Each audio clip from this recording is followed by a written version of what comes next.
dan ada perubahan dalam akhlak diri kita.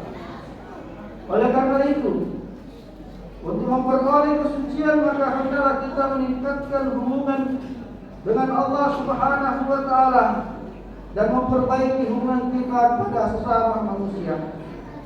Dalam Al-Quran surah Nisa ayat 36 disebutkan, A'udzu billahi minasyaitonir rajim. Wa'budullaha wa la tusyriku bihi syai'an wa bil walidaini ihsanan wa dzil qurba wal yatama wal masakin wa jaril qurba wa jaril junubi wastahdir bil junbi wa banas sabili wa ma malakat aymanukum innallaha la yuhibbu man kana mukhtalan fakhura.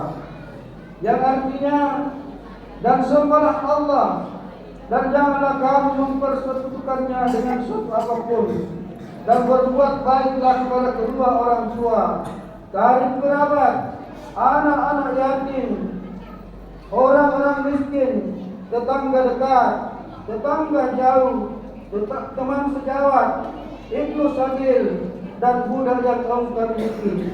Sungguh Allah tidak menyukai orang-orang yang sombong dan membanggakan diri. Untuk itu jamaah yang dirahmati Allah Subhanahu wa taala, untuk memperoleh fitrah atau kembali kepada kesucian, kepada yang harus kita lakukan yaitu yang pertama, meningkatkan hubungan kepada Allah Subhanahu wa taala. Kita harus menyadari bahwa tanpa kepersaan dan kehendak dari Allah Subhanahu wa taala, kita adalah bukan siapa-siapa. Tidak ada yang bisa kita sombongkan pada diri kita ini, karena segala sesuatu tak berarti apapun jika Allah tidak menurunkan kasih sayangnya kepada kita. Janganlah kita seperti Fir'aun yang bangga dengan kekuasaannya yang begitu hebat, sehingga dengan kesombongannya menganggap dirinya Tuhan. Dan jangan pula seperti Qarun yang sombong, bangga dengan harta yang ia miliki. Karena sekuat dan sehebat apapun kekuasaan kita, kita tidak mampu menyaingi kekuasaan Allah Subhanahu wa taala. Jadi kesombongan itu sesungguhnya menjauhkan diri manusia dari Tuhannya.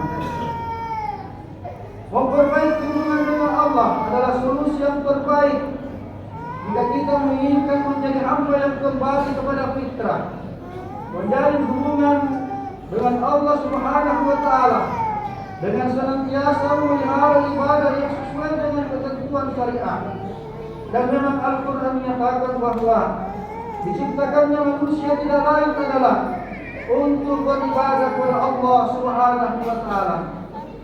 Ingatlah bahwa Islam adalah agama yang sempurna, sehingga tidak menganggap bahwa ibadah itu hanya yang berkaitan dengan amaliyah ritual saja, akan tetapi memiliki makna yang begitu luas, melingkupi segala sesuatu yang dilakukan atau kebaikan yang kita lakukan semata-mata ditujukan kepada Allah Subhanahu wa taala, maka itu bernilai ibadah di sisi Allah Subhanahu wa taala.